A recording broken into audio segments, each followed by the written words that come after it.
like scary movies? Uh-huh. I'm getting ready to watch a video. You making popcorn? Uh-huh. What's your favorite? I don't know. You have to have a favorite. Talk to me. Talk to me. Hi, everybody. I'm George, and welcome to another episode of the Best Little Horror House in Philly, the show where we talk about the best horror movie ever made. According to our guest, at least. And today's guest is a host of what is truly one of my favorite shows. I was so excited to force my way onto an episode during a live stream, so it's only fair that he get to come onto this show now as well. It's Joe from Guys Gotta Gotti.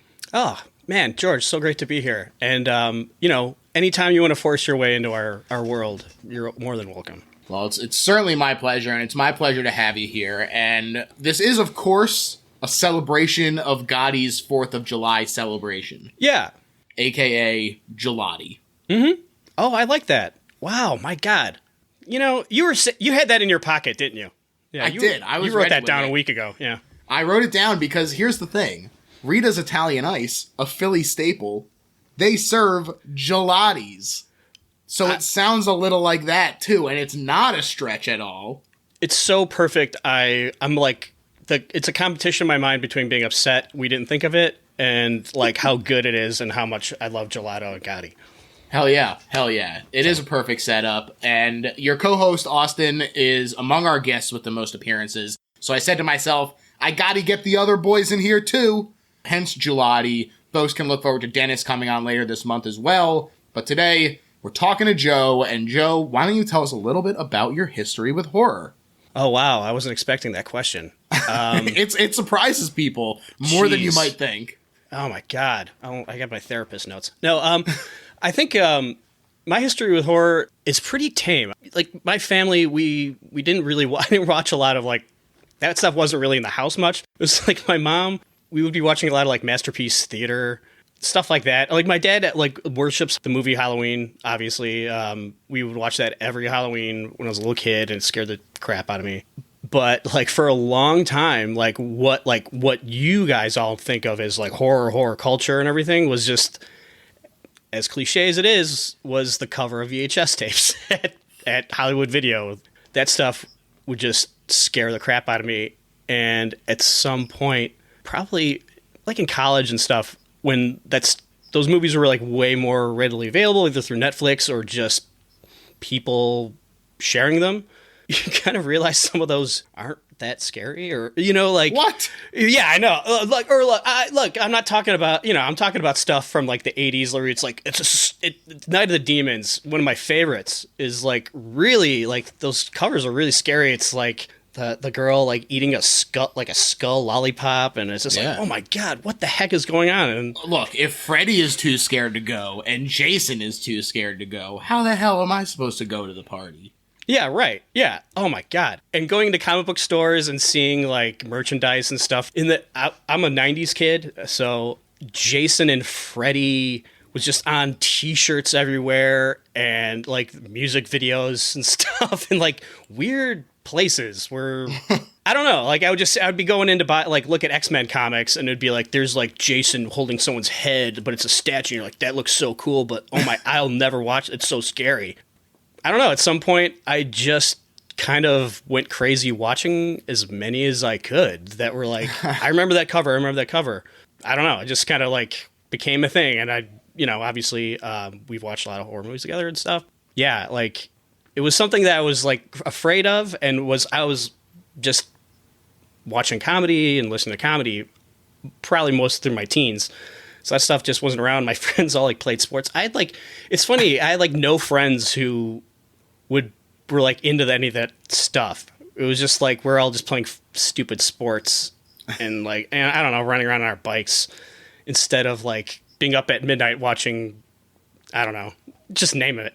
Yeah. So like my history with horror is really, I was a huge scaredy cat, and then I became a brave boy, and yeah. Tale as old as time, baby. Tale as old as time. Yeah. And it's actually funny that you say this, because this is kind of the first time that I'm considering this about my own history with horror, which is to say that it wasn't really, like, around me. Like, in that, yes, I saw the covers in Blockbuster, and I thought that they were scary, and yes, I had a few like scorching moments, but like my friends weren't like, hey, we should watch this horror movie, and I was like, no, I'm too scared. It was just like, oh, I'm scared of horror movies, and none of my friends watch them, and my parents don't really watch them, so I guess I'm just not gonna be like into horror. Yeah, and it's funny, like my sister who's a very spooky person and like loves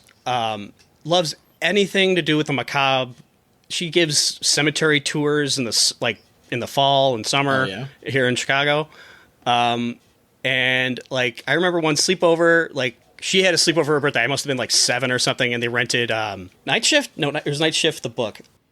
Graveyard Shift, Night Shift, Graveyard Shift. Come on, that is a very reasonable. Yeah, and like you know, that's really messed up. Like I'm watching it, you're like just like there's all these sweaty, angry people in a mill, and you don't like what the hell's going on, and then there's rats everywhere, and it's gross. Yeah, it's scary. Ugh. No, yeah, thank you. You know, the movie that we're talking about today, it's Encounter of the Spooky Kind, aka Spooky Encounter, directed and starring Sammo Hung from 1980. And what I find interesting about it is that it's sort of the inevitable endpoint of several paths down genre lane. In that it is such an incredible demonstration of kung fu movie, and of comedy, and of supernatural movie. And there are so many ways you could find yourself watching this movie. I'm curious if you remember how you came to it in the first place and sort of what that first exposure was like. Growing up, obviously, Bruce Lee beating each other up, wrestling, you know, like all that stuff was awesome. And like, yeah, it's really neat, damn it. So like, I was like really primed for it, but I hadn't watched it in a really long time. And straight up, I had not seen this movie until last year.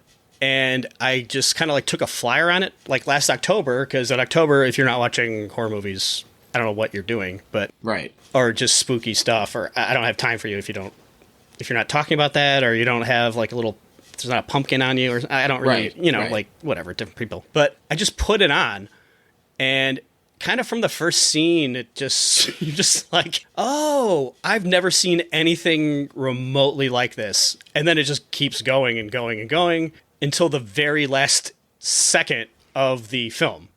And yeah, literally. Yeah, literally, like watching it again, like so much happens in it too. Like rewatching it, I almost like forgot. I'm like, oh my god, yeah, and a couple things that are probably like kind of untasteful. But yeah, like I just put it on, and like I just had this big stupid smile on my face the entire time I was watching it. I mean, it's certainly, obviously it's all supernatural, but like they had to put the kung fu in as a replacement for like blood and gore, apparently, so they can market it in China, you know, the mainland China. And so they're just like, well, we got all these great martial artists. How about, but at a certain point you're watching a zombie/vampire in a straight up kung fu brawl, like in a temple, and you're just like, this is the great, I don't know, it was just like made for me almost, even though it was made 4 years before I was born, and I just saw it. They saw you coming, and they said, let's get this ready for Joe. Yeah, like I love kung fu and the Three Stooges and stuff with ghosts, so I don't even know how to explain this to other people, the film exactly, so like I saw it and I was kind of like, what do I tell, I don't know what to, you know, so it's one of those things that's kind of inexplicable to explain the plot of it. That's right. Where can I go? We will do it now, but yeah. I think that's the only way, if you could like sit down and go beat by beat, and even then you're like, okay. But I straight up just stumbled upon it and loved it so much. I've watched like 5 more of the Hopping Vampire films, and they all are pretty great to watch too. I think this one is really the coup de grace, like the real, I don't know, it just blows. They nailed it out the gate. Yeah, and you got Sammo Hung like directing and starring in it, and as like a legendary, like I think he was like an older an older brother figure type to Jackie Chan, if I remember correctly. Right, so, in like, the Peking Opera House, they were in the same, not even just like in the same school, they were like on the same team together. Yeah, it's insane. It's like you just hear like. I was about to make a comparison to like you hear the people on SCTV, like, oh my god, those good people are all comedy legends. But it was like, yeah, like they studied together like the Peking Opera School, and like I I want to know so much more about all of that, including like how they came up with this idea. I mean, perhaps we'll find out together, but perhaps. Yeah. I did find it very funny watching an interview with Sammo where he was talking about how he like was 8 years old and like kind of a bad kid in terms of not being interested in school and like getting into a lot of fights and stuff. And someone was like, "Oh, if you take him to the school to check it out, it might be a good like focus of his energy." And he went and he was like, "Oh, this is amazing. I can't wait to go." They put him in the school. And then like a week later, he was like, "I want to go home. It's too hard." It's like, yeah. They're beating the shit out of me. Yeah, I can imagine what it'd be like going to like a boarding school in like 1960 or 58 or whatever it would have been. And like, yeah, for acrobatics too. Yeah. Like crazy. That's crazy serious stuff. And it comes to the screen too. Certainly does. And yeah, you know, this really is the kind of movie that it does just put a smile on your face. It is executing so many different things at such a high level that it becomes kind of remarkable, right? Like I said that it is executing comedy and it is executing kung fu and it is executing supernatural stuff. But what I find particularly interesting about the way it's executing those is that it is both very deferential to the shoulders of the giants that it's standing on while also being very ahead of the game and ahead of the curve. You mentioned that it feels a lot like the Three Stooges. It also feels a lot like Abbott and Costello to me. There's a lot of emphasis on slapstick and these sort of moments of like narrowly avoiding the grip of the monster or even its vision that really feel like, you know, Lou meeting the Wolfman and everything. So you have that, and then it's also very like dialogue heavy. There's a lot of witty banter. It's a lot of moments of wordplay that like some of them you get, and some of them I like needed the commentary to sort of like explain the reference, and afterward being like, "Oh wow, that's so funny that it works on this other way." An example of that being like the police used the term for brother to the constable that is like the triad version of brother. Oh. That like didn't exist at the time that this is taking place. And it sort of works as like this joke about just the gang-like nature of the police and them being corrupt and everything. And it's these little wordplay moments that it's like incredible for that to be existing so simultaneously as the slapstick that's also incredible. Yeah, like the dialogue is it's very silly, and I think if you're to like show 5 seconds to it to someone, they might be like, what the I don't know. But it's really well paced and keeps moving. And like that's really funny what you said about the constable. I had no idea about that. That's really funny. And Chinese is like 5,000 dialects and like right. Yeah. So I also noticed this is much less interesting, but when during one of the scenes, one of the sorcerers or wizards calls for water and he brings them tea. And he says chai. He says chai. So that's just another really interesting little trivia fact. To look out for if you watch it, and you should. But yeah, it's funny. I actually, because of that, I made the executive decision to just call it tea in my notes. Okay, yeah, because it's tea, and you're like, but you're like when he's like water, and then he's like brings this brown liquid. You're like, what the hell? Is it a well? No, it's chai. But yeah, because his little lackey is like, oh, it's ready. It's like, yeah, it's tea. Yeah, like the guy who played the inspector, Lam Xingyang. Is like Mr. Vampire fame himself. Yeah, he's in like 2, 3, 4. He's in like all of them, I think, that I watched, and incredible martial artist too. Mm-hmm. But like that's another funny thing is like some of these people, they're kind of play like normal actors for like 40 minutes. And then all of a sudden they just like are doing the most insane things you've ever like flipping around and like flying into things and smash. Mm-hmm. I mean the stunts are some of the best stunts I've seen, like maybe in anything. I don't really know. It's really crazy. I mean, Sammo himself is like legitimately inspiring as like a bigger dude who can move like crazy. He's incredible. He's an incredible stunt coordinator, an incredible stunt performer. It's really incredible. Yeah, and he doesn't even, they call him, fat and stuff in the movie, and you're like, I don't know, he looks just a solid dude, and like he's a solid boy. He can move like a cat, and like at one point he moves like a monkey, and that's hilarious, And like, I guess when he was studying, he got injured and was in like a hospital or was like laid up for a long time, and he gained all that weight. And then he just kind of, that was just him. Rolled with it, baby. Yeah, I mean, just, in general for Sammo, like you immediately are endeared to him when he steps on screen. He's such a good with his expressions, and physical comedy is just everything that guy did in this movie is just the best. I don't know. Yeah, like very expressive face for sure.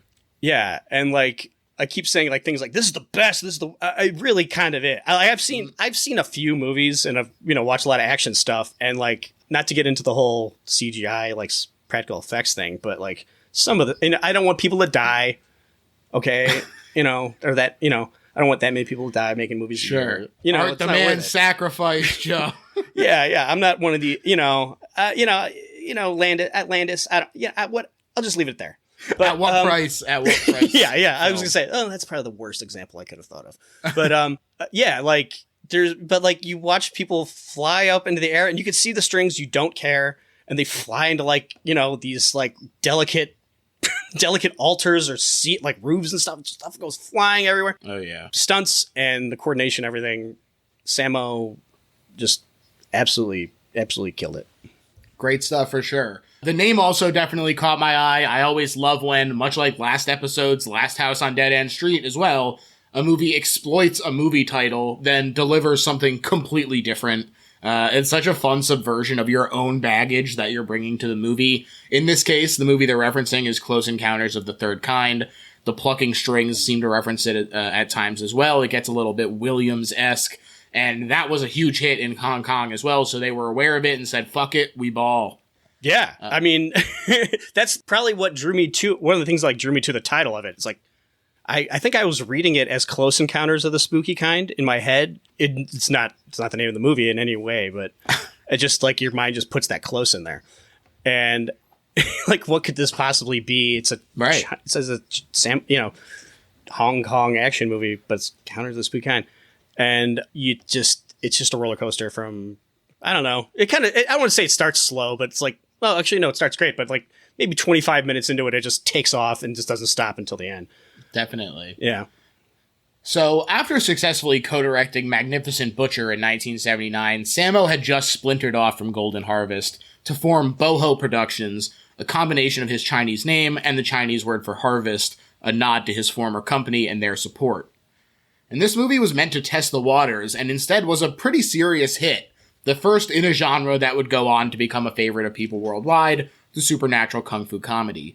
It is also the first Jiangxi movie, which is the hopping vampire, but it really is like I said, ahead of the curve in so many ways that it has 1,000 accolades you could throw at it, and they would be really incredible, It does emphasize the dialogue. It has this great witty banter. We'll talk about it specifically when it happens, but like you can see incredible influence on also influential creators like Sam Raimi. A lot of things that you can see sort of the trickle effect of this movie influencing other movies and really carving out a really special place for itself in horror history. Absolutely. And like you said, like with those influences, like it's 1980 or whatever, it's the beginning of the 80s, and so many elements from this film are just all over the next decade. The costume, I don't know, everything about it, like you said, like it has that Raimi kind of feeling to it that's kind of visceral at times and sometimes hard to watch. Well, maybe in a couple times, but it was like seeing like there's those old Japanese movies from like the 60s, like Tokyo Wanderer or Marked for Death, these like Joe Shishido movies. And I just happened to stumble upon those maybe a couple years ago. And I'm watching it, I'm like, oh, this is Quentin Tarantino took everything from these. I mean, like, obviously that's like his thing, but like I'd never seen the original stuff. Yeah. So like this use of color. It can be shocking. It can be shocking when that happens. Like when I watched Lady Snowblood, you're just like, wow, it is literally ripped wholesale. Yeah. Oh God. Yeah. Just incredible. And like, like, and then you're like, oh wait, there's 50 other movies like this that I've never heard of. Yeah, exactly. You're like, oh, well, I can just watch all of these. I can't wait. It's like discovering Godzilla or something at like 30. You're like, oh wow, my God, like and there's just endless amounts of them, and they like make a wide world of kaiju, or in this case, horror action comedy. Jiangxi. Yeah, exactly. Do you know the history of the Jiangxi at all? I looked up a little bit. It was from the Qing dynasty, right? These advisors, and they did exist in folklore, but had not been put on screen. In China, they mostly had been incorporating Western vampires. There was a lot of Dracula influence in their films. And then Sammo was just like, hey, let's get this guy in here. Yeah, for sure. And like, I had probably seen the imagery of the hands out with that like ceremonial dress. Specifically, there's a character in a game series called Darkstalkers, and it's a Capcom fighting game like Street Fighter, that. There is one in there, isn't there? Yep, there is. And I just always like noticed it. And she's a female character, and she's always got her hands out. And her name is Xian Ko. So there you go. Wow. Yeah, apparently in like ancient China during the Qing dynasty, transporting dead bodies was very difficult. So if you died far away from home, the legend or the myth was that like a wizard or sorcerer or someone would revive the body so it could hop home. I mean, that's just good manners. Yeah, like it seems like I never really thought of that, like reviving the dead just to save on transport, like. And so at night they would go across the countryside with a line of hopping vampires in a line, and they'd hop, and they'd the priest or whatever would ring a bell, let everyone know, get out of our way. With just a bunch of undead coming through. Right. Also just good manners. Yeah, right. I think that's appropriate. I wouldn't like to stumble upon something like that. As long as you're forewarned, it's fine. Yeah. You go, oh, it's just the line of vampires passing through town. Yeah, every third week or whatever they come through. So I found that really kind of funny and weird. I love that idea. And they're not like, they're vampires almost like they existed well before vampires were like a literary thing. So, right. And it's about absorbing like the life force instead of like literal blood. It's yeah. A very interesting sort of vampire. They rob you of your chi. That's right. That's exactly right. Yep. As I mentioned, Sammo himself stars, playing Big Guts Chung, literally and amusingly translated as Big Gallbladder Chung, according to the commentary moderator. I do find it to be a really great character. The tone starts with him, it rides and dies, and he's playing to the rafters in a very theatrical, farcical way that really, really works to keep it from not tipping over one way or the other. It's not just a horror movie and it's not just a comedy, because he is so deft at weaving his own reactions to what's happening around him. Oh, for sure. And like, it doesn't linger on things at all. So like there's he has to spend a night in a temple, and he's terrified.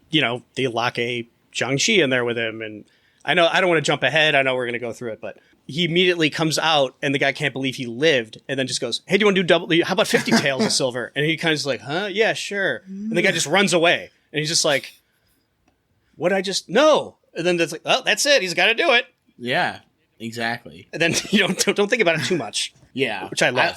I love him. I love the name. It works on multiple levels. First off, there is the double entendre of Sammo being a bigger fella and the character being brave. He has that reputation. But then there's also the irony of him being kind of blustery and, I don't want to say cowardly about the situations, but certainly his mouth is writing checks that he is not happy to have to cash.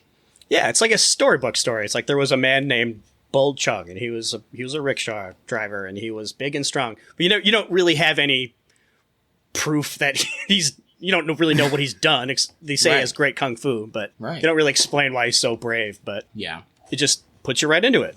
Certainly does. I also did want to say that, and as far as Sammo himself goes, he did seem like a sweetie in interviews. He had a nice quote about loving kung fu because it's not just about fighting, but a philosophy of how to be. He also said that he got the famous scar on his lip from a street brawl as a 16-year-old where his opponent slashed him with a broken Coke bottle, needed 23 stitches. I heard he was just glad it wasn't a Pepsi. Oh, yeah. I'm a Coke guy, too. Got him. Yeah. Fucking got him. Oh, yeah. Coke guys. Yeah, hell yeah. Yeah. Oh, that's awesome. Or, it's not awesome. It's actually a terrible accident. something to happen to a young man. But sure. it's awesome and it's like a legendary thing to be cut by a Coke bottle in a street fight when you're a child.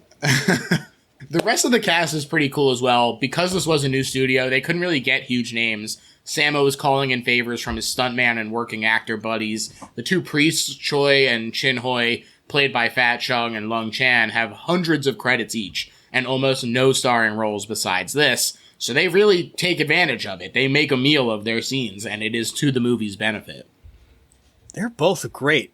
I think just about every character, or at least the main characters, you instantly want to watch them. Like Lung Chan, the evil priest, is just, he's so crazy looking. And he's just a total dick and doesn't care, but it can be funny too. Yeah. And Fat Chung is just, I don't know, that guy just seems cool. He's like amazing. He's like a snake, and he's just so I don't know. He's got a way of moving that you just want to watch. Yeah, for sure. And you know what? The biggest villain in the movie, though, and the thing that really just is the baseline for all of this, the entire crazy spectacle, is one thing, and that's adultery. Wow, Mrs. Chung, played by Sweat Mei Lung. Unbelievable. She is quite the rascal in this. I do think that she's really good in a role that is certainly not flattering, right? It's not an easy role to be like, oh, I have to be the horrible shrew wife who's cheating on my husband. Is there another woman in the movie? I'm trying to think. No, I don't think that there was. Maybe, they're all someone else badgering their husband, I think, is another. Oh, right, there is the old lady who's like, oh, just kiss and make up. God, yeah. But she also kind of exemplifies an unfortunate facet of the Chinese film industry where women didn't really keep working after they got married, and she vanished from the biz after 7 films, all between 1980 and 1982. And, I like her performance in this. It would be cool to keep seeing her and stuff, but, you get just that little bit of time. Yeah, you could tell she knew the character, or, knew what the part was. Mischievous, very mean person, evil, I guess, but she makes it fun. It's for sure. It's not easy to make a role like that fun and funny to watch, and she does it deftly. Absolutely. So, in the 70s, the Shaw Brothers and Golden Harvest basically transformed wuxia films into kung fu by putting actual martial artists into the movies. But as we hit the 80s, Hung can feel that people are ready for something more with the new decade. They're getting a little bored with straightforward kung fu, and even kung fu comedies, so he takes a cue from contemporary Shaw Brothers films like The Oily Maniac, and also some Western horror, and he says, how can I use pieces of this without scaring away an audience who isn't used to horror? And the answer was to be funny. There are a lot of moments where the horror is played for laughs to inoculate people to it, but then he builds the atmosphere in his story about the Maoshan sect and this very fun Taoist witchcraft. It's such a cool element of mythology to bring into it. It is a real, a lot of real traditions, still very popular among the working class, spreading especially into Southeast Asia, the talisman use especially. And, to just take that, make it funny, make it scary, it really is just remarkable. Yeah, and there's a lot of sorcery, and like you said, with the uses of the idols and things, and, I'm, as a Westerner watching it, I have to admit, I'm not super familiar with Taoist practice. I don't know if they used, voodoo dolls, or, or the equivalent. Right, well, I think that it's more about, the paper talismans to communicate with the dead and deities alike, Oh, yeah. I think that, it is sort of a voodoo doll because it has, his birthday stapled to it or whatever, and they use that to control him.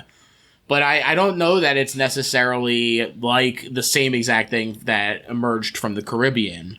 Oh, sure. I was going to liken it to the Holy Hand Grenade in Monty Python's Quest for the Holy Grail. It's a very similar thing. It's like that. Yeah, it's that's a Catholic, I don't know, it's a Christian Catholic thing. I mean, as someone who grew up Catholic in a Catholic school, we have the Holy, I know about the Holy Hand Grenade, but it's sort of like a joke kind of, Right. It's not like a real, so I don't know how much they were used. So I kind of imagined that it might be a parallel to that, where they're kind of taking the elements and kind of just making it, ramping it up to make it fit. Right. structure. Looking at it a little irreverently. Yeah, for sure. Yeah, as far as I could find, it seems like people, especially in like more rural areas, were pretty consistently using these paper talismans to seek guidance, protection, and more in everything from curing the sick to improving one's career and wealth. And it was generally intended to provide for the people. But it was also viewed as easily abusable, with the knowledgeable commanding the spirits to harm instead of help.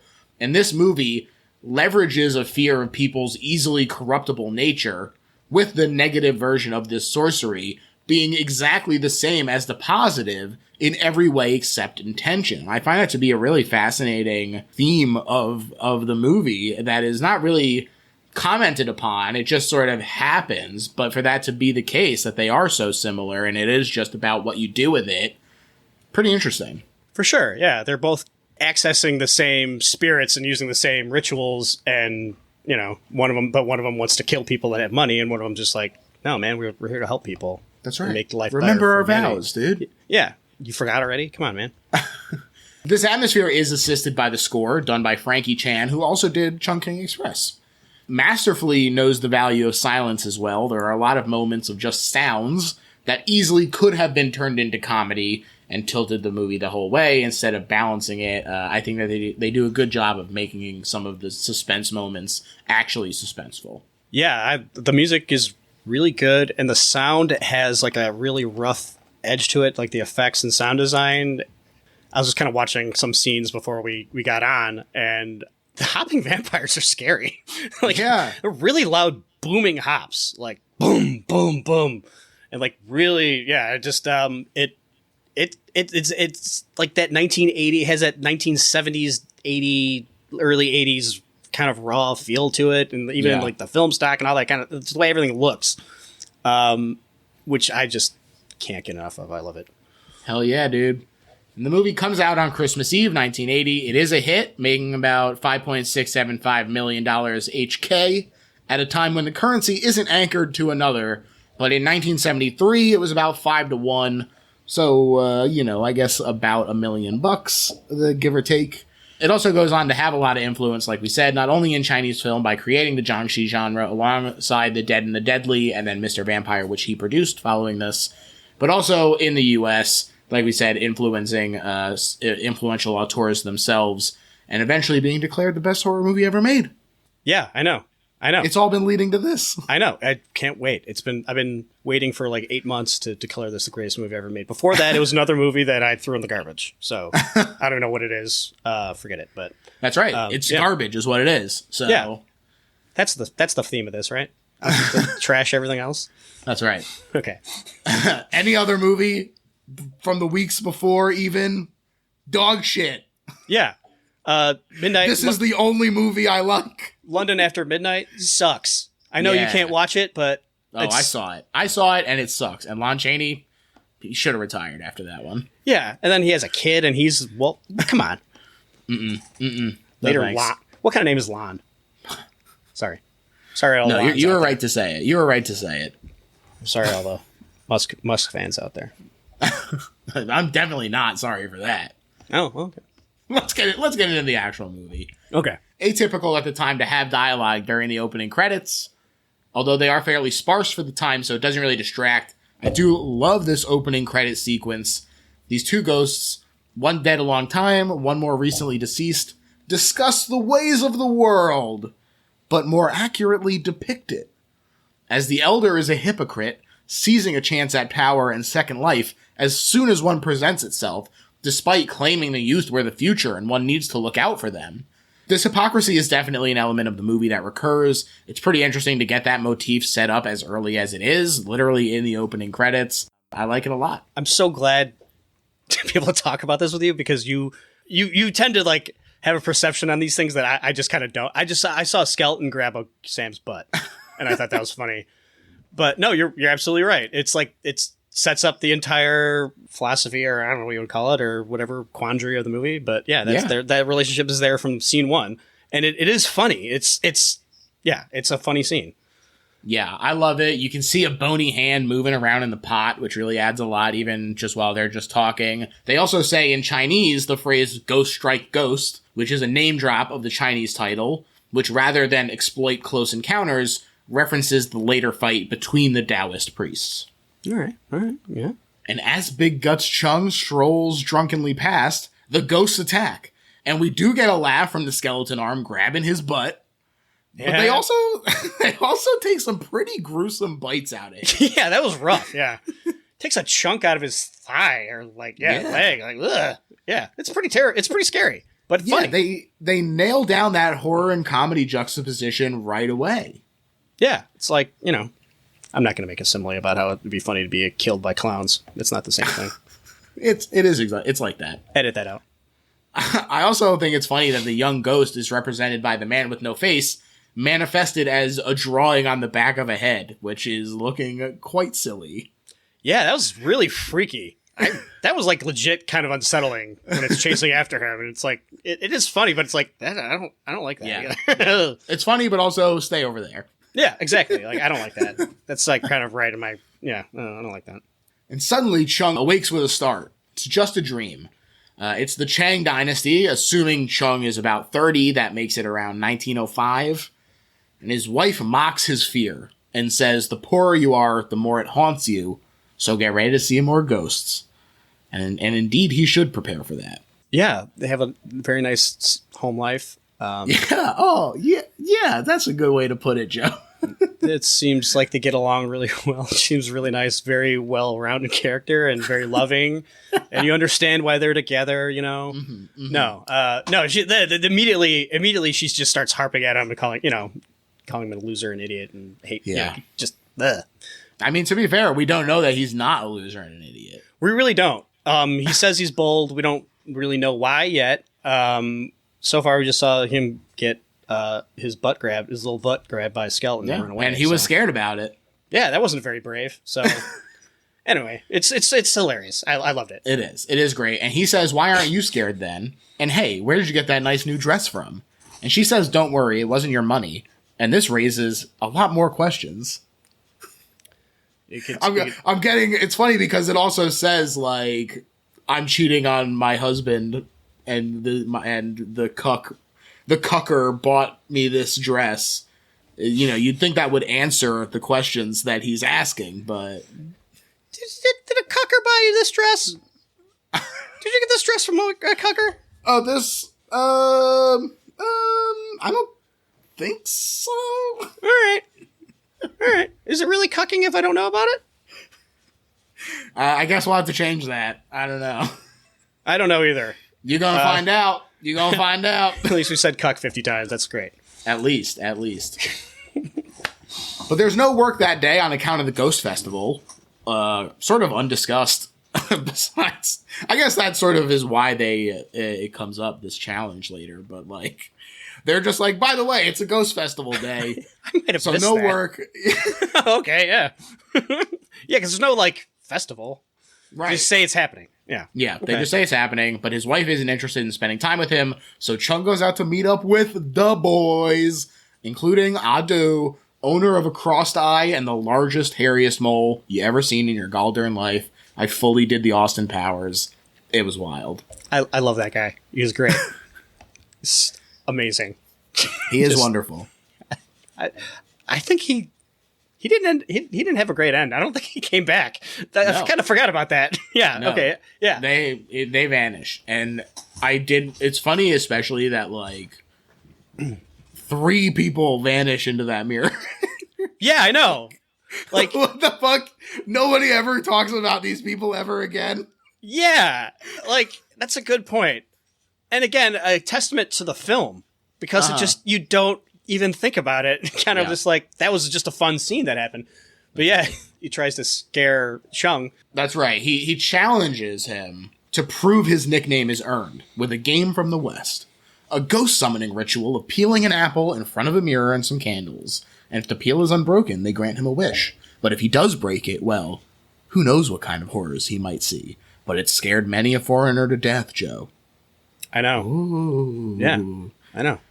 I do love these fellas are like the early 20th century Jackass crew. And Sammo sets up going, "Hi, I'm Big Guts Chung, and this is the Apple Peel Demon Summon." And Adu and his gang are preparing to prank him and win the lunch bet by dressing up as a ghost. I hate to correct you, it was a breakfast bet. Wow.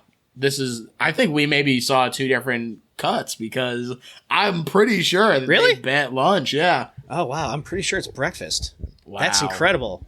I'm sorry. I didn't mean to interrupt you. No, ahead, that's sorry. fine. I think it's fine, but they were just like, they talk about tea and they talk about lunch in the version that I watched. So I don't know, man. Wow. This is the thing, right? You get 1,000 different small changes in those subtitles. Gotta learn Mandarin now. I guess so. I'll learn Mandarin to win an argument. And I believe that it's actually Cantonese. Oh, right. Cantonese, right. Yeah, of course. They dress up to win an argument, appearing behind the mirror and making quite the entrance thanks to Adu's gang outside fanning some wind their way. I will say the peeling scene itself is great. It's a hard cut from him laughing and feeling good to the nervous tension and the pulsing heartbeat. But as Big Guts is cowering, he can see Adu's feet. And he says, "What the heck? A girl ghost with boy shoes? That can't possibly be." A ghost with shoes? Oh, yeah. And, like, I don't... Do you think you could peel an apple in one go? I mean, that's a pretty intense looking knife, and he's taking big chunks of actual apple out of it, too. So, Yeah. I would just go really slow, right? yeah. Well, he's nervous. Yeah, I'd still cut myself, but... Well, he reaches out, he grabs the damn tongue, he breaks the act, and all these goons come out. They say, "Well, I guess you are brave after all." And while they chatter, they go to relight the candles, and a goon is assisted by a ghost hand that emerges from the mirror, lights them without a match or a flint or anything, just a finger. Really, really fun stuff. It's also great when it friggin', like, yoinks Adu right into the mirror dimension. Never mentioned again, like we said, he just gets dragged to hell, I guess. Don't prank. That's the lesson. Yeah, that's legit pretty spooky. He doesn't scream or anything. He just gets pulled in, like, and just whoop into infinity or whatever, and he's gone. Bye, bitch. Yeah, whatever. Yeah, it's like, oh no, I like that character. But that's legit. It really is cleverly spooky throughout. Like, they come up with, like they said, with the hand coming with light the candles, like, it's just sort of like classic, but effective. Definitely. But Chung, barely avoiding the ghost with some slapstick maneuvering, has to then cut off its hand and smash the mirror. Amazing moment when the arm stretches and it's just all, like, wobbly, and then the smashed mirror brings down the whole damn house. That was a great special effect. Like, there's so much that happens in this movie that, like, I don't want to say I forgot. I didn't forget about the scene, but you're like, oh, right. Like, just remembering everything. But, like, the so whole quick entire house entire house just collapses, and it looks cool. Yeah. Yeah, I loved it. I loved the whole first part. I really like it, and I especially like that these scenes are not, like, strictly connected to the scenes before or after them. Like, this tenuous connection and high-concept story that just kind of follows Chung through in an extremely varied few days help it to feel like ghost stories being told around the fire to me. Like, yes, it's all about this one guy, but it could have easily just been like an anthology series about a few different people encountering ghosts. Yeah. Encounters of the spooky kind, if you will. Exactly right. Exactly right, George. Because it doesn't have, you're right. That ghost or spirit doesn't reappear. It wasn't sent by anyone. And he never talks about it either. Yeah, I know. Yeah, I just kind of like tried to peel an apple last night, and then my friend got sucked through a mirror, and then they're dead. Anyway, banished another demon to hell. Another day, another dollar, I guess. They don't even mention it the next day at breakfast. Oh, that's right. It was trying to have a free lunch, although I guess no such thing as a free lunch. So yeah, no such thing as a free breakfast. I have a note here I meant to mention at the beginning of the film. I have it written down here, the word jargument. Jargument. The two men in the jar. I got you. Now I am getting you. Okay, we can move on that. now. I just wanted to get that out. I like that. I want to get that out. No, let's sit with that for a second. Jargument. That's a portmanteau for sure. No Jar Jar Binks around here. That would be jargument. That Misa no argue. I'm doing the boss Nass thing right now. You can't see it. I can see it. Oh, fuck.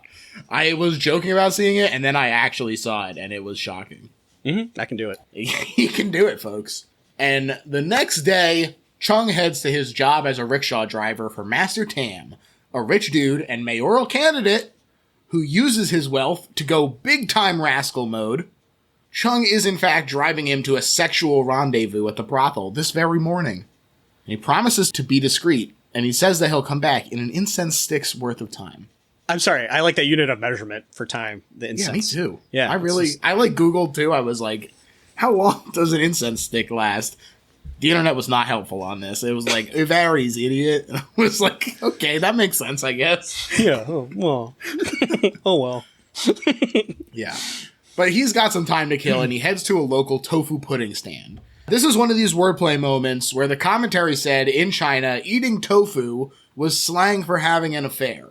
So this is some wordplay because after sending his wife to buy some sugar, the proprietor, Fook, tells a story about how he used to be a rickshaw driver until he came home early one day and found his wife cheating on him. And it's very funny because he's like, let me tell you about a rickshaw driver, but it's obviously him. And his wife flips out saying, don't dredge up the past and ruin my damn rep. But she was also like, aren't you afraid I'll have some of the sugar on the side when he sent her away? Which, of course, has a new meaning now. My God. That's awesome. I didn't get that at all. Layers on layers, oh my God. baby. George, plug me into your mainframe, man. I didn't get that at all. That's awesome. That's hilarious. Because I remember that scene really well, and I remember that interaction. I didn't know that was the that was like a slang for that. That's really kind of funny and kind of, I'll never look at tofu the same. Wow. And this story makes Chung nervous. So he heads home, and he spots two men looking through the keyhole, and checking himself, sees his wife is indeed cheating on him. And with Master Tam! He doesn't see that, but we see that. Mm-hmm. We know that butt anywhere. That's exactly right. And he bangs on the door, demanding to be let in, but this warning gives the man time to flee out the window, and his wife vehemently denies the affair, even, because I stumbled on denies in the middle of what I needed that dramatic effect. And she starts crying about how badly Chung is treating her. Manipulative Indeed. And how'd you like those two voyeurs, too? Wow. Those are characters. They were getting their damn jollies, Joe. I know. They were just, God. You didn't have access to the internet back then in 1905. You know, you had to peep. I can't finish the sentence. That was the worst thing about 1905, I've heard, is that you could not just use the internet for masturbation. Yeah? What else is there? Polio vaccine? I think that's it. I think that's polio it. vaccine and that. I mean, hey, the sooner the better. Mm-hmm. Thank you. He does find a shoe left behind, though, and his wife claims it's his old shoe. More wordplay, as it not only confirms his suspicion, but was also slang for vagina. So when she's like, oh, you can only afford an old secondhand shoe, and the crowd is laughing, that's why it's another cuck joke. Oh my God. This movie's filthy. I had no idea. I thought it was just like a romp. But this is just like, my God, that's all right, man. They be talking about fucking, Joe. Jeez. I gotta watch more of these movies. Even more. I probably I probably miss so much just from being a dumb Westerner watching these things. But yeah, that's really funny and clever. It is funny. And he realizes that his incense stick is nearing its conclusion. So he says, you're right, I'm wrong. And he runs out to go pick up Tam, putting off the argument. But Tam is meeting with his right-hand man, Lao, in full caricature of a scheming advisor. The fan and the smooth talking let us know he's bad news without having to explicitly say so. Yeah, that guy, some very good character archetypes where you can look at them in their body language and everything. You just know exactly what the character is, what they're all about, what their role is in the entire scenario. Yeah, he's got the glasses and he's very, oh, sorry, sorry, yes, I'll go away. The sniveling worm tongue. Yeah, very sniveling. Yes. And fearful that Chung will force his wife to talk and come kill Tam, he intimates to Lao that he should be removed from the picture, but cleanly, with no loose ends, so his campaign and reputation aren't damaged, impacted even. I'll decide later, in the edit, which one I want to use, and people won't even know. Nice, magic. Yeah, it's like, it's still, even like watching the movie throughout the whole thing, like, all these crazy over the top scenes are happening. You're just like, this is all because of adultery. because one guy wanted to nail the rickshaw driver's wife, and he couldn't. Yeah. He does he literally says like the grass is always greener. Yeah. I hope that's not a metaphor. Nope, I don't think so. That's the one I think is the most direct. But Lao knows a Mao Shan sorcerer who will do anything for money. And when he makes the deal with Chin Hoi, his brother in the sect, Chui, he still honors their pledge to do good, and he's horrified, leaving with Hoi in a huff. What's one guy after saving so many, he asks. In this world, money is the only truth. I also laughed a lot when he slaps the shit out of the side of his little crony's head. Oh, yeah, that's great. He really whacks. Yeah. That crony goes through some stuff, yeah. He does go through some stuff. It's also, like, not his cheek. It's, like, fully his ear. It feels like in Fight Club when he's like, why the fuck did you hit me in the ear? Oh, yeah. Really brings that to mind. He's got a cool little hut that looked kind of cozy in there, too. I like that. It did. And he does a big leap off of the perch, too. Yeah. Oh, yeah. I like that. Yeah. So Hoi pays a guy to lure Chung to the Ma Mausoleum. 10 taels of silver, bet to spend the night there. But Choi overhears, and he goes to warn him on the path. He says, I'm here to pick up the corpse of a fat guy spending the night at the Ma family tomb because a warlock is going to kill him. I really like that exchange. That's like fun. Good little comedy writing there. Mm-hmm. Yeah. Well, I'm the fat guy. Yeah. Oh, you're the dead guy I'm supposed to get? Yeah. Oh, it must be you.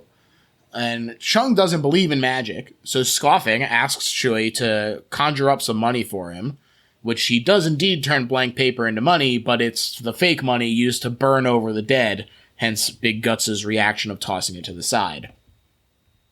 He does believe now, though, and asks for help, so Chui gives him the steps to stay alive. Climb up to the rafters and stay silent for 2 hours, then sleep under the coffin until sunrise. I also love the line as they split up about, hey, if you're not going to die, why should I go? After Chung is like, come with me. Aren't we still going to this together? He's like, fuck off. I'm out of here. That I really related to that. Mm-hmm. That kind of, well, if I just tell this guy how to live, I don't have to work tomorrow. That's exactly right. Or whatever. They famously say work smarter, not harder. So yeah, right. You know, that was very funny. He gives him the instructions, to get away from save a little work. Yeah. And Chung is locked in as the night begins to fall. At Master Tam's, there's this elaborate shrine set up with Chin Hoi getting ready to raise the dead. I really like the mysticism on display, and per the commentary, is pretty close to how these rituals would actually go, with the chanting being from a Southeast Asian sect specifically.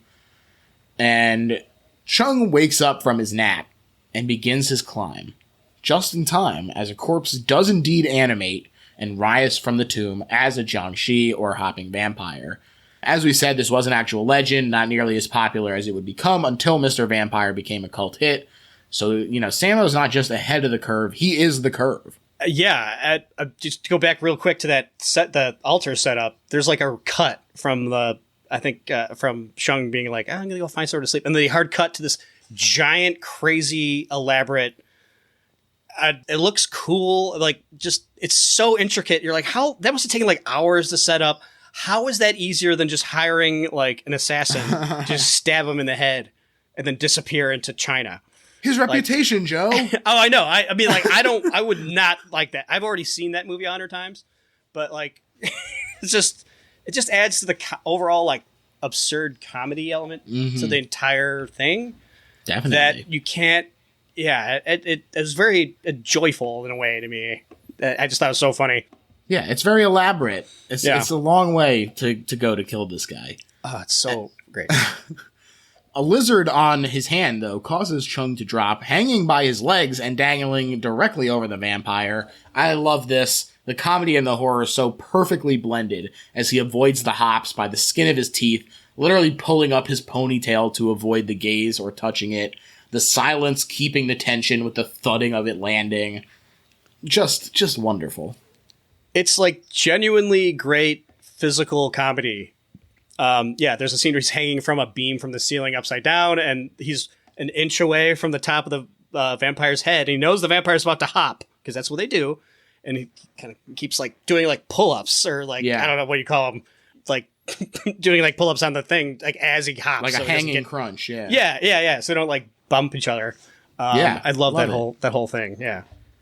I also love when Chin takes a break, tired from the effort of possession, how he, like, literally has to look through its eyes. So Yeah. as long as Chung is sneaky, he's okay. Like, that's such a fun element of it to me. Yeah, it's like, I can't find him. Yeah. Where is he? Mr. Tam is like sitting there with him, just like watching, like bated breath, like, oh, what's going on? Yeah. And Mr. Tam is kind of an interesting character. He doesn't get really like wrathful or anything, or like, I don't know, like that's super evil. He's sort of like concerned and just sort of, I don't know, like a little weasel. He's a cool customer. Yeah. Hey, you don't get to be a mayoral candidate without being ready to break a few laws. That's right. He is a squire. Yeah, Yeah, that's right. you know.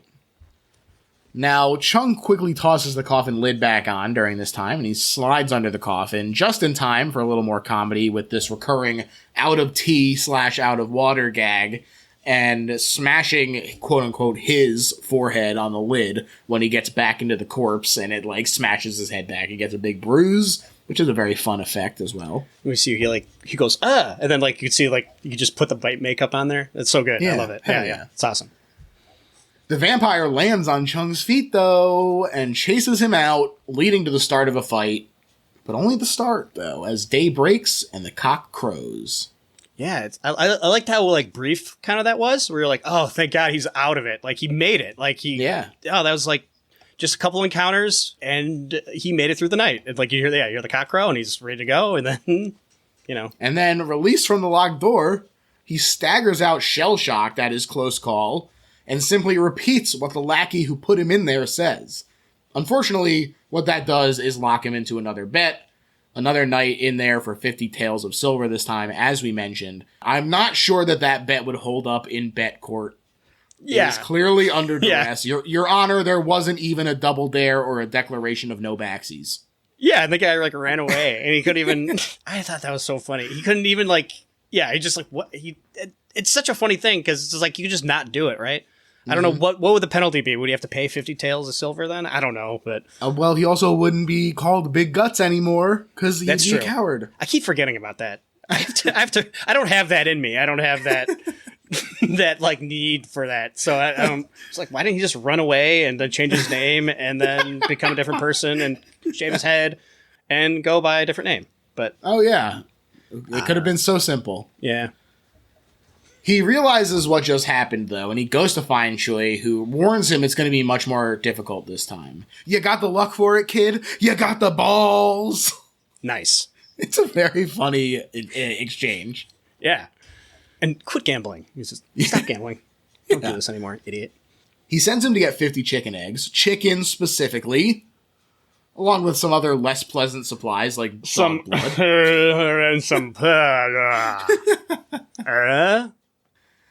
The egg cart owner only has 40, though, and sneakily sneaks 10 duck eggs in. This is such a great tension builder. There is a ticking clock happening for so long because you know that it's going to go wrong. And a theme with all these movies, and all the Mr. Vampires too, as well, is just the people relentlessly effing, like screwing each other over at every possible turn. And then people being as dumb as there's not so much of the dumb in this. I mean, there is, but like in the later movies, like people are just so like, I'll just let the zombie out. Like there's like that kind of thing. Yeah. Like just, you can't get there's no, like you're not getting away with this. He's getting some duck eggs and you know what's going to happen. That's right. I mean, to be fair, 50 chicken eggs in 1905 feels like a tall order. Yeah. And like even the other things he has to get, Right. I almost felt like that was played for a little bit of comedy Yeah. because, could we just say it? He has to get dog legs. Pot of dog blood with 4 dog legs as well. And it's in the movie. It's so quick you could miss it just by like looking away. I think I was picking up a chip or something probably when I saw it the first time. And he walks some of these 2 adorable puppies to like get slaughtered, and the puppies are even like, it's just like I thought that had to be comedy to me. I don't know. I think so. Okay, He's like, stay here, get me my eggs, I'll be right back. And then what he's going off to do is hand over dogs to a butcher. Yeah. Oh, awful. Obviously. Yeah. Dark comedy to be sure. Yeah. Obviously, our tastes are a little different. Yeah. I don't like it when people kill dogs. I'll say it. I'm gonna take a stand. I'm against it. Yeah. Don't do that. But that's what the magic demands, Joe. I know. I don't have a say. I'm not a demon god. I don't, Yeah, that's right. And tonight, Chung must sleep atop the coffin, tossing an egg in each time the vampire tries to rise, and then eventually finishing it off with the pot of dog blood. So it is the necessary finisher. It works. Yeah, exactly. I do also like the funny line about not being scared, but being afraid. And you're like, oh, splitting hairs here, my friend Big Guts. It's like, what's it? Dude, it's not bravery and courage. It's like that kind of thing. Yeah. Chin sets up again, this time using fresh chicken blood to strengthen his connection. The chicken chop was cut for the UK release, but raw animal blood was a pathway to the underworld and was frequently used to build power for communicating with the ghosts in these rituals. So it's, that's just the way it fucking goes, folks. Did you, was the version you saw, did it have the chicken? Oh, it certainly did. Okay, me too. That was another thing where I was like watching it again. I'm like, I don't remember. Oh my God, it's an actual chicken. They cut the head off. And it certainly was. Yeah. And when it is flapping with the head off, and I finally understood the phrase, like a chicken with its head cut off, and I said, that's disturbing. Just like, okay, well, this happened 44 years ago. Okay. For sure. Okay. Look. So I guess I'll just, okay. Also, I think honestly, with the amount of meat that we eat as a society, we could probably stand to have to reckon with what the truth of it is every now and then. Absolutely. I agree. I agree. But yeah, it's not something, it's sort of like, it's graphic. It happens. Yeah, certainly. Yeah. Look away if you're not into it. It's brief but graphic for sure. Yeah. Very brief. And the egg trick works for a while, amusingly tossing Chin back each time, which I laugh a lot at, but he does eventually fail when a duck egg goes in and the vampire rises with some sick jump cuts to indicate its speed. I love that moment. That was maybe my favorite little moment in the movie, because it's like just genuinely really freaky and cool looking. Yeah. Because he pops out of the coffin and just immediately zeroes in on him. Like there's no not real any tension at that point. It's just immediately trying to kill him. Right. And those shots of Chung on top of the coffin, like breaking the eggs and like peering over and whipping him into into its face, and then having the priest Chin Hoi fly 10 times that happened, or I don't know how many times, but over and over again. Great. It's very funny. It certainly is. And we finally have our first fight 45 minutes in, which is impressive restraint. Yeah. And the fight does rock. It's slightly undercranked to increase the speed, multiple movements per shot, and several types of kung fu, thanks to Sammo's ethos of whatever looked good in the moment, not trying to just raise the profile of a specific type, which I thought was interesting. Yeah, and it's your first exposure to a vampire doing kung fu. And when I first saw this scene, it's just my eyes just opened up to. Bro, when he's friggin' breaking the beams and stuff with his hands swiping through, you're like, fuck, dude, that's cool as hell. So rad. It's I love kung fu, and then I love vampires. So it's I don't know if I've ever really seen those two things together. Thanks, Sammo. I also love the moment where Chin takes a break to drink again, and Chung just wails on it uselessly. Oh God, yeah, that giant bowl that just chugs it. Oh, it's so yeah. A lot of food in this movie. Some of it looks really good, to be honest. But that's true. It's true. But soon he's out again, though, and the fight resumes. But Chung grabs his bucket of blood and tosses it on the vampire, defeating it after all. So, thank you to the dog. Yeah, thank you. You died with. You saved him. You gave his life for Chung. Yeah, it's good. It also is a sick stunt where Chin is launched back like crazy into the roof, smashing it and falling hard. That looks so great. It looks amazing. Certainly does. According to the commentary, the thinking was that the dog blood would overpower the chicken blood because it is the stronger animal. So more chi. Okay. More chi. More chi. I always say more chi. More chi? Yes, please. Amen. Now in a full body cast, Master Tam and Lau come up with a new plan to frame Chung for the murder of his wife.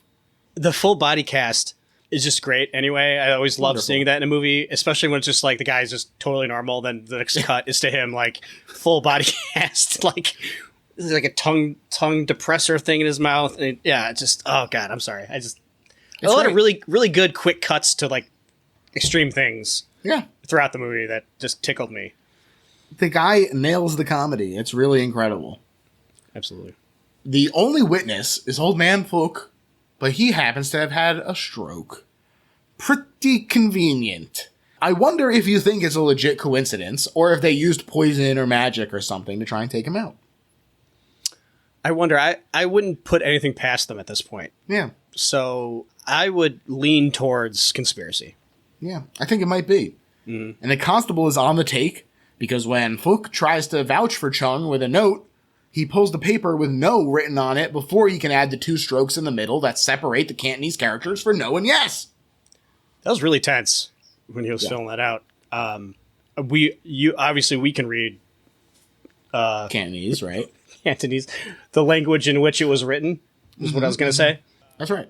So that whole scene. Oh, I hate it when the innocent guy is just like so brutally screwed over like that, especially like by this time you've come to love Sammo so much. Right. Our He's a sweetie. Yeah, like just everyone keeps trying to shit on him. Come on, what man. the heck? That's my friend, Big Guts. Yeah, he didn't do anything. He just get those dogs, but you know. And he didn't even get his free breakfast or lunch or tea. Yeah, he didn't get any of that. Like, it's just you're ready for the plot to take off and for everything to start to. That's right. On. And he doesn't get those things, but now on death row, he does get a free meal, his last meal. And he stuffs himself, and then he fakes stomach trouble and breaks stuff to lure the guards in and kicks their asses, using their weapons to jailbreak. Hell yeah, brother! It was awesome, yeah. I just, like, he beats the crap out of everybody. Like, he certainly does. Like, you kind of forget, he's like a, I don't know, like, like an elite fighter, and can just, like, take out anybody pretty much. And, it almost seemed like I couldn't tell if he was, like, being poisoned by the food. It took me a second to figure out that he was trying to feign a stomach ache because he was just inhaling it. I want that duck. Oh, so it looked good. Yeah, I love duck. Yeah. Oh man, I love duck. Yeah, you're a duck guy. I am a duck guy. You're quackers for ducks. Yeah. Hey, if you're a duck around me, watch out because I'll probably try and eat you. So, watch out, future duck guests. Yeah, it was a really interesting day by the lake we had. That's right. I did find it very funny when he kept begging for mercy to cover the sounds of his actions. Oh, yeah. Now, on the lam and resting in an abandoned cemetery, Chung accidentally knocks over a coffin, and a pretty nasty corpse spills out, maggots and mice aplenty. Another moment of, like, really sweet, like, you can tell Chung is so kind. He's, like, knocks it over, and he's, like, he apologizes to her. He's like, I'm sorry, if I had money, I would buy you a better coffin. I don't know why. I thought that was, like, kind. It's very he's such a nice guy. He's apologizing. He certainly to is. And he cleans the corpse off. He apologizes. He asks if he can spend the evening there. In the commentary, they pointed out that this is itself a minor ritual in how people interact with the dead. His talking to it shows respect. It was ultimately meant to calm oneself, but they, in China, talked about it as stopping them from coming after the living later. So you were like allowed to calm yourself and talk to them, and it was seen as showing respect. So I thought you were going to say the ritual or the practice was sleeping next to a corpse, because I found that like I'll just sleep right here, right next to you, 5 inches away from this rotting body. That's right. Well, in case they came in, they might not be sure which one that is him. So. And as he rests, his hand touches the corpse and lets it absorb some of his chi. So it both looks like him now and mirrors his movements as it comes back to life, even pretending to take a tired leak against the wall as Chung does. Really, really fun scene. It's more clever than a ghost as it doesn't fall for Chung's attempt to get it to self-harm with a brick, instead smashing Chung's head and dropping the brick on his dang balls. And I love how Chung just said, "You're too smart for me." Yeah. You're too smart for me. He gets up. It's just like, oh, for Chung. Can't get a break. He can't get a break, especially when a passing black cat severs the spiritual connection between Chung and the corpse, so it becomes menacing again, chasing him right into the searching constable and his goons. And that was another moment that visually was just so pleasing, where the corpse is like right behind him, and he's just running through the forest at full speed, and they can't even, he's so close to him that like the people in front of him can't see it behind him until like the last second. I love that the imagery there is so delightful. It's shot so well, and it's edited so perfectly for comedy. Like, the timing on the editing is really incredible. This is where we get that moment of die low, the big brother term that they call constable, but that modern triad version. Because they're like, what should we do, big brother? But Chung does run right past them. He uses the corpse as a distraction. It's a really funny scene. And also, the moment where the constable is waiting for his swords and, like, gets pissed that the guys didn't realize what he was doing is, like, some of the best physical comedy in this, in my opinion, in a movie that is filled to the brim with physical comedy. Definitely. That whole sequence is just perfect. This is great. The actor who plays the inspector, Lam Ching Young, he's dynamite in everything. He's a pretty small part in this, but highly recommend watch the rest of the movie. It's very good. Yeah, and certainly in this small part, makes a meal of it. Definitely. Big Guts finds Chui in the funeral parlor, who hides him in a coffin. And the constable and co. show up to ask if Chui saw Chung, and he isn't going to just not check the slightly ajar coffin. But, as Chui warns him of how nasty the corpse is going to be, we see that he's a bit of a paper tiger, as they say, closing his eyes to look in and pretending like he did it to impress the group. So as Chung is revealed time and time again to ultimately have the bravery to face his fears, this guy is shown to actually be timid and scared to look. That's a good point as well. Yeah, and like I know he just keeps saying like this is a great comedy part, but it is. He sticks his head directly into the coffin, like right in Chung's face, but he has his eyes closed because he's scared. Yeah. But then he still says he smells like a rotten corpse. That really does stink. Oh no. And then there's like a moment where that shot like lingers for a second while they're kind of just standing there, and it's good. Hell yeah. And at lunch the next day, the warlock strikes again, taking control of Big Guts' hand, who has to try and hold it back from causing chaos and drawing the ire of the rest of the crowd. And this is the moment where it is so obviously influential on Evil Dead 2, but not just is it influential on Evil Dead 2, but like, it's fucking impressive as hell. Like, the comedic timing as it builds, the combination of fight choreography and acrobatics and comedy in one scene is so impressive that, like, God, it's like shocking to watch. It really is one of my favorite fight scenes in a movie. And again, like, yeah, everything Sammo does with the physical comedy is perfect. Everything with it, with the slapping the spoon out of his mouth as he's trying to eat the ribs with rice, which I thought I'm getting hungry. I thought that looked really good. I'm in. And also, the evil warlock who sees him in there and then goes, hold on real quick. I'm going to get him. I'm going to go stand over here and set up a whole elaborate thing to kill, sets up this giant elaborate thing. And he's doing this ceremony and it's so good. But like straight up one of my favorite fights in anything. Yeah. And it's the comedy is so sharp, and I don't know, it's just hilarious. It's like top tier kung fu fighting, just with silly slapstick, I don't know, expressions, everything. It's just it's I don't know, I couldn't get enough of it. I watched that like 3 times. Hell yeah. Choi realizes it must be his former brother in Taoism, and that he must be nearby.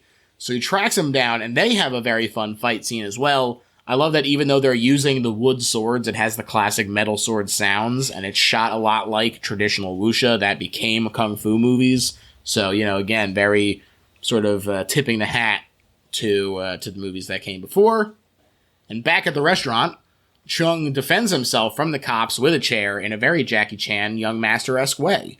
Fun prop work that isn't really in the rest of the movie, which I thought it was cool to just sort of, whoa, suddenly he's fighting with a chair. Like, that's that Peking opera school, Absolutely. He could like dive under the chair and then like go up the back of it and sit down in it in one motion like Jackie Chan or something. Hell yeah. Hell yeah. Yeah. And then when he sits on the chair and it breaks, a genuine belly laugh. Hell yeah. Choi does some quick magic of his own, though, and he controls the rest of the cops to attack the constable so Chung can escape. And they realize that the only people with the information needed to control Chung that way are his wife and Master Tam. And if his wife is dead, well, that must mean Master Tam is working with the Warlock, which must mean he's the one who set Chung up. Holy fuck. I know. It all came together. I mean, we knew it the whole time, but like he didn't know it, and it was like, yeah. It was also a way to find out what year it was taking place, kind of. That's how I found out anyway, because I didn't know. Hell yeah. But yeah, oh yeah, it's all come together, man. It certainly is. And back at Tam's, we see that Mrs. Chung is actually alive, in on the plan the whole time, and eager for Big Guts to die. What the hell? Yeah, the whole time. She wasn't even dead. She wasn't even dead. Spoilers. Unbelievable. It's not spoilers. It just happened in the movie. That's a good point. Who am I spoiling? Yeah, you're right. No, good point. Yes. Okay. No, it was just, evil. Meanwhile, Chung and Choi prepare to face Tam, Lao, and Chin by bringing Chung aboard as Choi's student, cleansing his soul, covering his body in protective writing and symbols. It is played a bit for laughs. You see Chung's butt, and they barely cover his groin with Choi's head while he stands there tensely. But it is also cool, I thought, where, like, the competing magic is a cool visual as Chin tries in vain to stab what is essentially the voodoo doll. Yeah, just seeing it, again, it's like, they actually had to paint him that way. They didn't, there's no clickety computer, image stuff. It's all, they actually painted his naked body, and then he had to act in a film. For I don't know how long, but oh god, yeah. In the commentary, they talked frequently about how the summer of 1980, when they were filming this, was like insanely hot. So, of course, like, they're all fucking sweating bullets. You see it in every scene. Their shirts are absolutely soaked through, and for him to be standing there sweating his balls off while covered in red paint, looking like a dang fool, it's like, that's fucking dedication, baby. Yeah. No, I mean, like, that's what I like, maybe, like, most about it, is, like, they go all the way with the stuff. There's no real half measures in anything. They blow up the house, they smash the guy on the roof, they cut the chicken's head off, and they paint him naked, the whole time. Like, I love it. That's wonderful. And realizing his body is protected from magic, but not from physical harm, Chin summons additional ghosts, including a skull-headed Dracula-caped one. I did like that Sammo was like, I'm going to add Western elements, and then he just jammed them all into the one guy. Yeah. But Choi and Big Guts fend off the two side guys with a mirror, using it in, according to the commentary, the feng shui way, where it literally reflects bad vibes at them so powerfully that they re-die, which is an incredible sentence. Hell yeah. I love those little mirrors, and like, yeah, that one ghoul who looked like a vampire. I loved his makeup.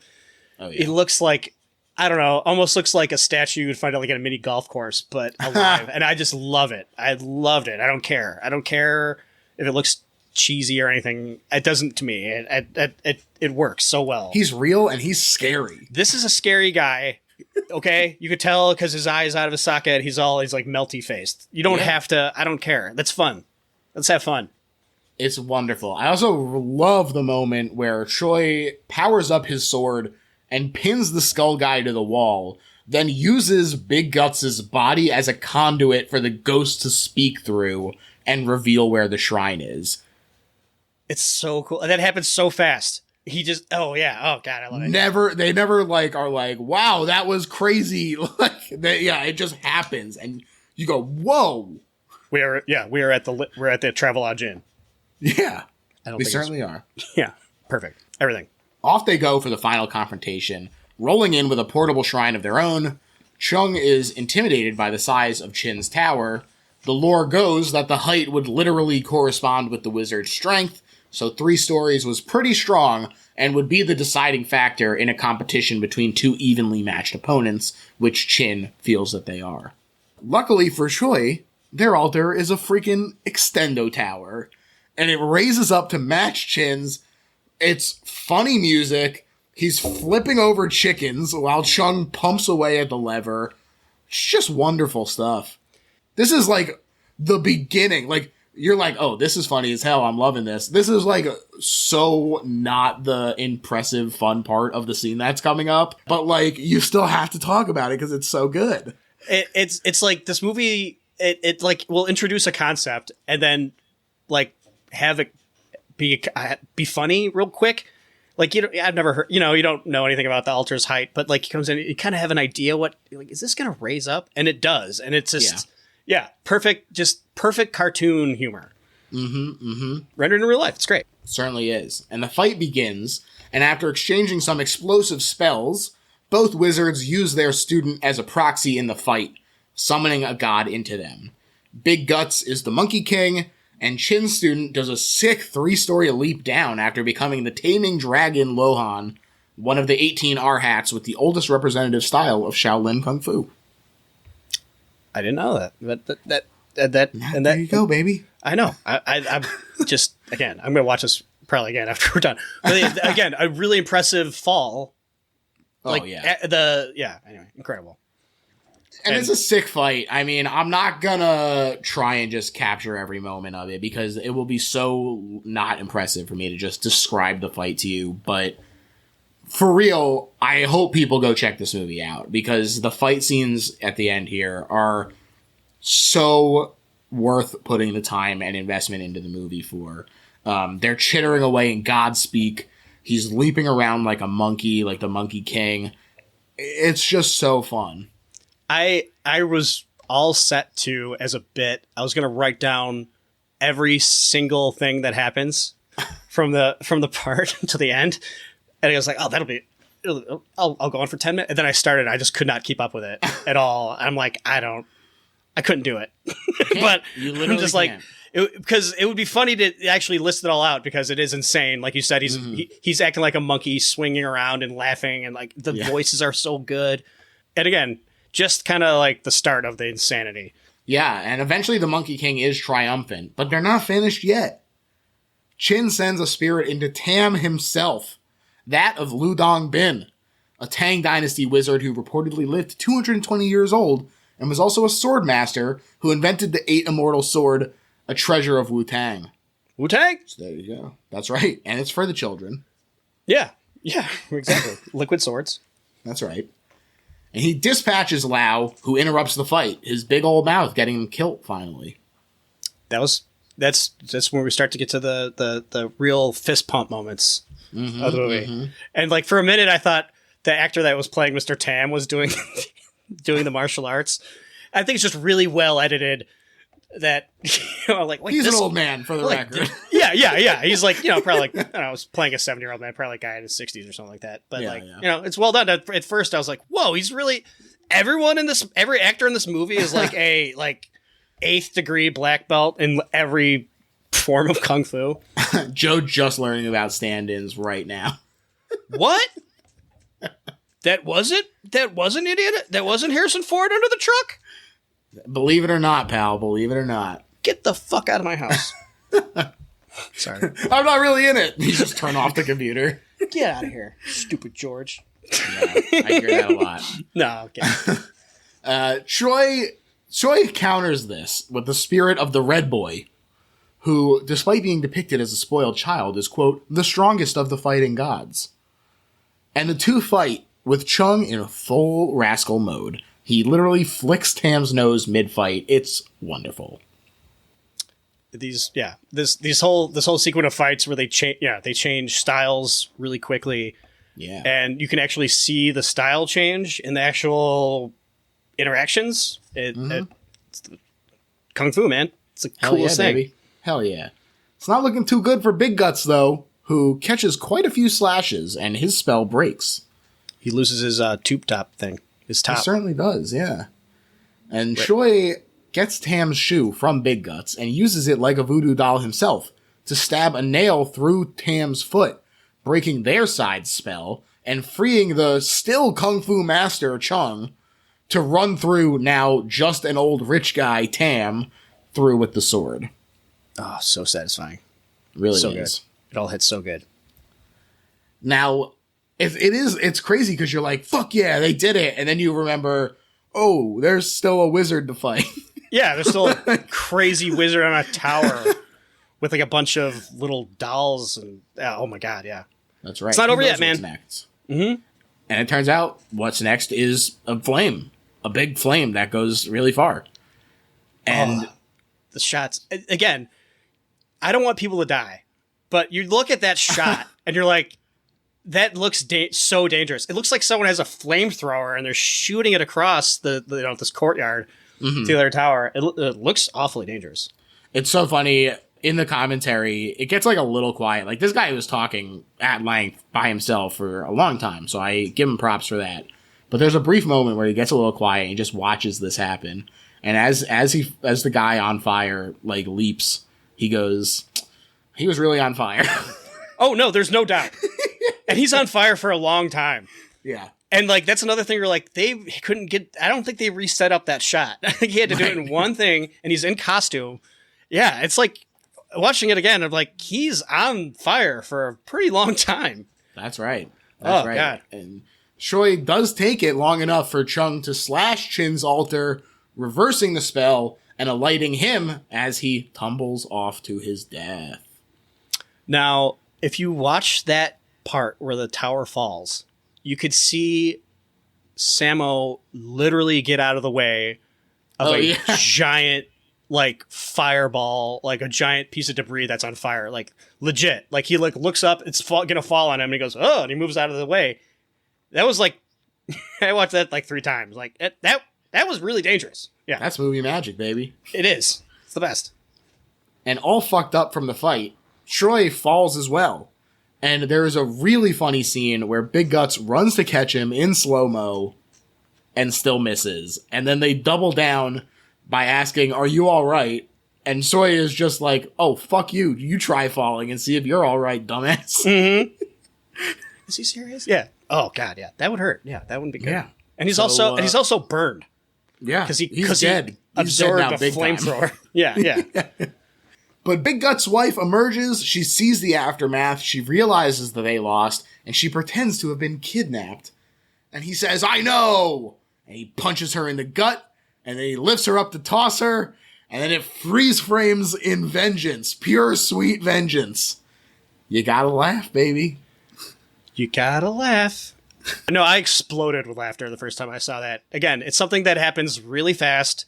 He goes from you're not sure if he's gonna fall for his wife again. They're lying that she said that she was kidnapped and he was trying to rape her and stuff. And you can't, you're like, no, he's not, no, Bull Chung, don't fall for it again. And then he's like, he is not. And he punches her in the stomach. Like again, it's all comedy. So it's like, don't worry. It's not like graphic violence against women, like a woman or something. It's just, it's silly. It's too silly to not just It's find cartoonish, no doubt. Yeah. And he's boom, boom. Yep. And then she's in midair when the end comes up. Yeah. It's a beautiful freeze frame, and it's a beautiful ending. And now, Joe, we've reached the part of the episode where we sum up why it's not just a good horror movie, but is in fact the best horror movie ever made. And I'm going to let you start. All right. Well, there's so many types of horror and there's so many types of just thriller and types of ways to scare you. And the configurations of all these things have been done over and over again in so many different ways. The slasher genre, it's almost like you're watching Shakespeare sometimes. You're watching a production of Macbeth. Like Mrs. Voorhees is like Lady Macbeth. It's just not really, but just go along with it. You're seeing board. Like, this play of the teenagers being killed or, the ghost in the house or something. I don't think until this film, there were a lot of giant over the top kung fu actions, vampire zombie fighting comedy, wife punching the stomach at the end movies. Right. It invented that genre too. And I do really like scary, horrible, or not horrible, but horrible, like really visceral terror where I shouldn't say that. I like it when I'm not like emotionally disturbed by them, but I do love it. Like if you could do like scare me and then like a well constructed film and it's well written and acted and everything, like it's the best. This was just such a pure delight while mixing in spooky things and mysticism or not, supernatural elements along with kung fu fighting that there's just nothing. I don't think there's another movie that hits this tone as strong and as well that I've seen. And I was just so delighted by it and love it so much. That's why I think that Encounters of the Spooky Kind is the greatest horror movie ever made. Joe, I couldn't have said it better myself. To me, Encounters of the Spooky Kind is the best horror movie ever made because it is so unique. It is... What if Ashley Williams could punch? Yeah. What if he could do that? Yeah. This is that movie. And it's so incredible that it's like very purposefully an accessible horror movie for people who are more interested in action or more interested in comedy. But there's also something there, a little something for daddy, as they say, where there is a lot of good suspense moments in this. And I think that the fact that it juggles not just 3 different genres, but multiple genres within each genre. The slapstick and the dialogue and wordplay, the kung fu and physical comedy, the horror of suspense and the horror of, fuck, that guy just took a huge nasty rip out of his leg. Like, there are so many things that are pulled from so many different types of movies, and instead of it muddying the waters, instead you get a beautiful, delicious stew. And all of these things come together to make something that is so much more than the sum of its parts. Sammo himself is incredible as the lead in this, as the director of this, as the co-writer of this, which I don't think I even mentioned at the beginning. He is an auteur in the truest sense of the word, and this bears his thumbprint all over it. And I think that it is such a beautiful, wonderful thing to be so accessible to so many types of people, so many people who are interested in different things. I think that it is unique in that way, which is ironic considering how many elements of other genres it's taking from. And I think that's so fascinating. And that's why this is the best horror movie ever made. Extremely well put. I can't emphasize enough to anyone who has not seen this movie that the slapstick comedy is genuinely good. It's not, I mean, it could be cheesy or whatever, but it's done well and performed well enough that like it hits right where it should. And the action is unbelievably fun. I'm doing big nods for the listeners at home. Like, yeah, just a big bowl of ice cream. That's right. That's absolutely right. Or some sweet tofu. Wow. Mm-hmm. And actually, that means having, but not adultery. I don't mean it. Well, I'm writing it down. I'm writing it down, and actually, old shoe as well. And while you got the pen out, old shoe as well. Yeah. While you got the pen out, write down jargument.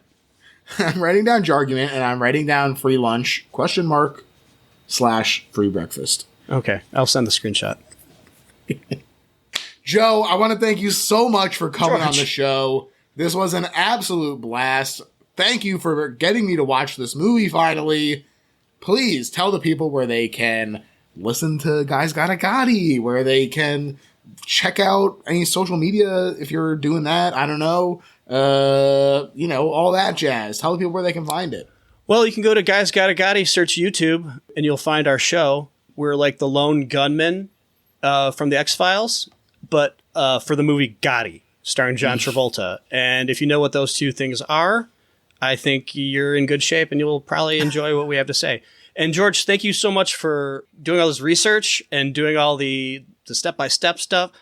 I learned a lot more just from this from doing this right now, and I'm so much more excited about the movie again. Oh, all over again.